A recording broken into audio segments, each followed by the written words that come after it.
WhatsApp পোলাপাই। Content বলতে তোমরা কি বুঝো? কন্টেন্ট বলতে আমরা বুঝি এমন কিছু ভিডিও, যে ভিডিওগুলো আমরা সোশ্যাল মিডিয়ায় আপলোড দিই এবং তা দেখে আমরা বিনোদন পাই। অবশ্যই আমার ভিডিও কোনো কন্টেন্টের ভিতরে পড়ে না, কারণ আমার ভিডিও দেখে তোমরা কোনো বিনোদন পাও না। সঠিক বলেছেন। সো বিনোদনের সর্বশ্রেষ্ঠ মাধ্যম কি আমরা সবাই জানি, সেটা বাংলাদেশের একমাত্র রাষ্ট্রীয় অ্যাপ টিকটক। হ্যাঁ, ঠিক শুনছো, টিকটক। क्या रे चश्मे में एकदम हीरो लग रहा हूं ना मैं।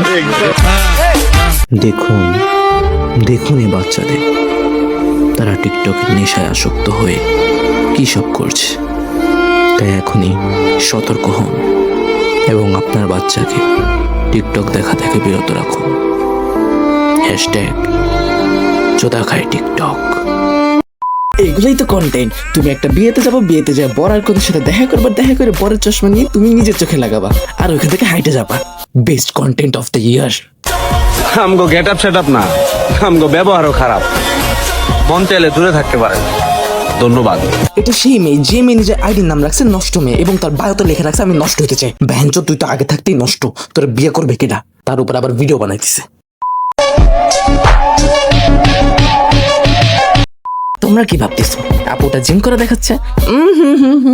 আপুটা এখানে তার সুষম খাদ্যের শো অফ করতেছে যে দেখো, আই হ্যাভ দিস টু বড় বড় সুষম খাদ্য, আইসা খাও।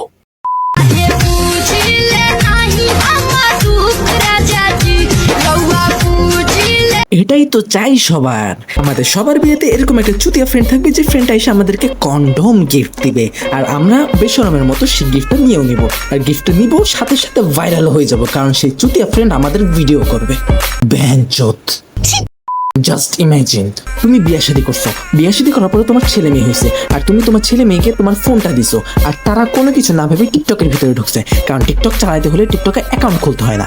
আর তারা টিকটকের ভিতরে ঢুকেই দেখে হয়েছে কি জানেন, পিঁপড়া আমাকে চিমটি দিচ্ছে, আমিও পিঁপড়াকে চিমটি দিচ্ছি।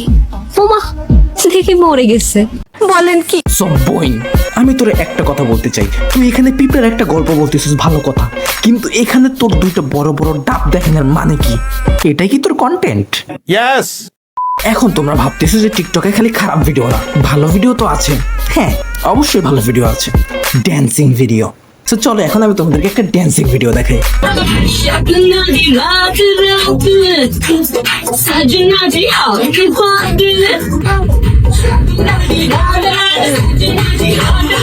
লজ্জা লাগে। বিশ্বাস করো আর না করো, এটাই সেই স্পেশাল ডান্স যে ডান্সে একটা মাগি টাইট একটা জামা পরে ছেলেদের সামনে নাচতেছে, আর পরে রেপ হইলে তখনই আন্দোলনে নামবে যে এই দেশে রেপ হয় কেন।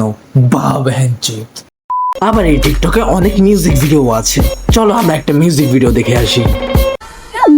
দুজনে মিলে চলো যাই পালাইয়া, চিরিতের খেতায় আগুন দিছি জ্বালাইয়া। দুজনে এটাই সেই মিউজিক ভিডিও যে মিউজিক ভিডিওতে ব্যাকগ্রাউন্ডে মিউজিক চলতেছে আর তিনটা বাচ্চা, তিনটা বেশরম বাচ্চা, তিনটা বাইঞ্চোদ বাচ্চা অ্যাক্টিং করতেছে। টিকটক খালি এই নাচ গান আর ডায়লগের ভিতরে সীমাবদ্ধ নয়, মাঝে মাঝে এই টিকটকে আমরা পর্নো দেখতে পাই।